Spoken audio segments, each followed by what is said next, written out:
स्वागत है मेरे यूट्यूब चैनल स्टार ज्ञान परिवार में। और आज मैं फिर से हाजिर हो चुका हूं बाल विकास मनोविज्ञान से संबंधित कुछ महत्वपूर्ण प्रश्नोत्तर लेकर, जो कि आपके आगामी एग्जाम सीटेट, टेट, रीटेट इत्यादि के लिए बेहद महत्वपूर्ण है।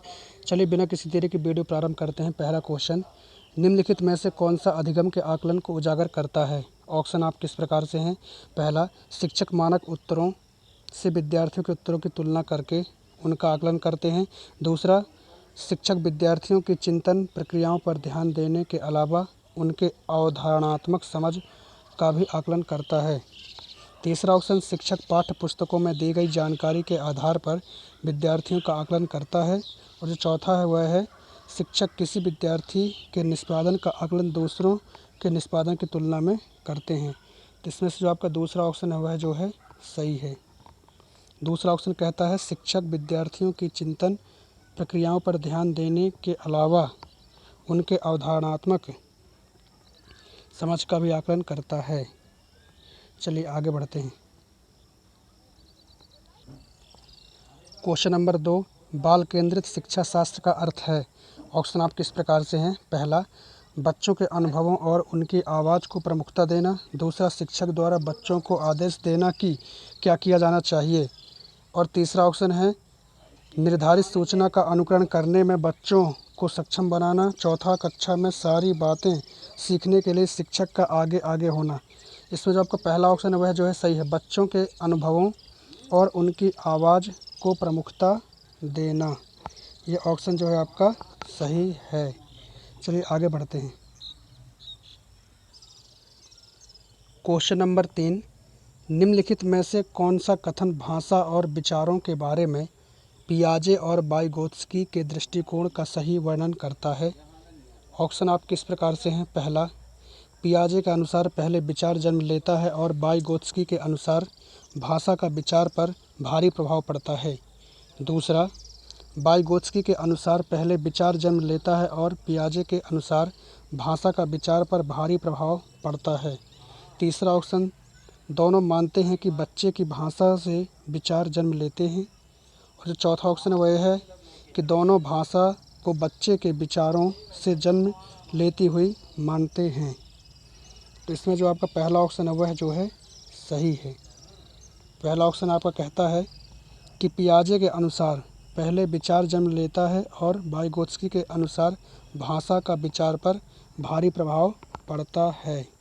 ये ऑप्शन जो है आपका सही है, पहला ऑप्शन। चलिए आगे बढ़ते हैं। क्वेश्चन नंबर 4, विद्यालय यात्रा पर जाने के लिए पोती को अपने पिता से बहस करते हुए देखकर दादी कहती है, तुम अच्छी लड़की की तरह आज्ञाकारी क्यों नहीं हो? तुम लड़कों की तरह व्यवहार करोगी तो तुमसे कौन शादी करेगा?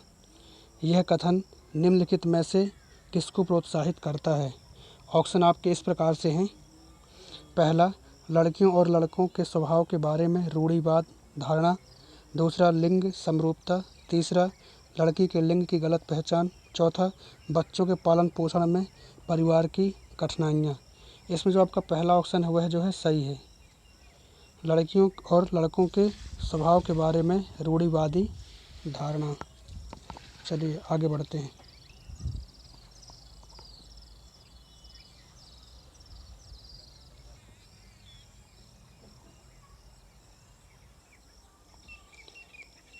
क्वेश्चन नंबर 5, आकलन के बारे में निम्नलिखित कथनों में से कौन से कथन सही हैं? इसमें कथन दिए गए हैं, ठीक है। नंबर 1, 2, नंबर 2, नंबर 3, नंबर 4, इस तरह से। चलिए पहला देखते हैं। पहला कथन क्या है?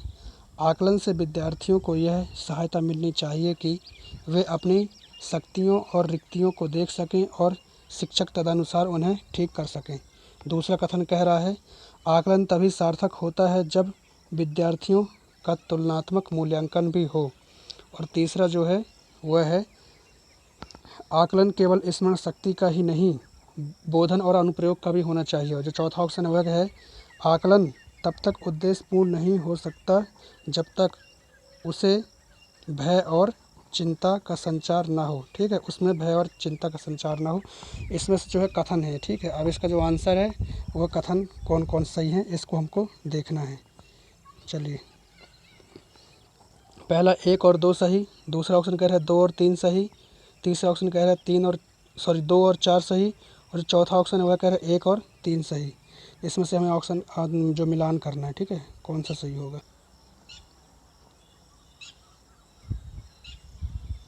इसमें जो आपका पहला और तीसरा ये जो है सही है। ये आपका जो है चौथा ऑप्शन, पहला और तीसरा, ये जो है सही है। चलिए देखते हैं पहला और तीसरा क्या है। पहला कह रहा है आकलन से विद्यार्थियों को यह सहायता मिलनी चाहिए कि वे अपनी शक्तियों और रिक्तियों को देख सकें और शिक्षक तदनुसार उन्हें ठीक कर सकें। यह ऑप्शन जो है आकलन के बारे में सही कथन कहता है, ठीक है। अब चलिए दूसरा कथन देखते हैं, दूसरा कथन क्या कह रहा है। दूसरा कथन आपका ये है, ये दूसरा कथन कह रहा है आकलन तभी सार्थक होता है जब विद्यार्थियों, नहीं, ये वाला सही नहीं है। आपका जो तीसरा है, तीसरा कथन यह जो है सही है। आकलन केवल स्मरण शक्ति का ही नहीं, बोधन और अनुप्रयोग का भी होना चाहिए। यानी कि पहला और तीसरा जो कथन है वह जो है आपके सही है।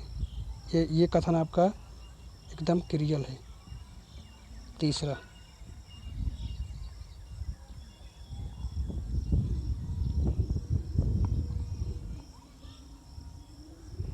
ये कथन आपका जो है सही है, पहला और तीसरा।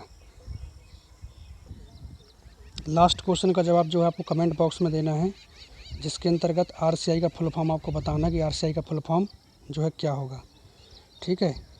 उम्मीद करता हूँ मेरे द्वारा दी गई जानकारी आप लोगों को समझ में आ गई होगी। इसी तरह से इंटरेस्टिंग वीडियो को देखने के लिए आप हमारे चैनल को लाइक कीजिए, सब्सक्राइब कीजिए एवं शेयर कीजिए। धन्यवाद।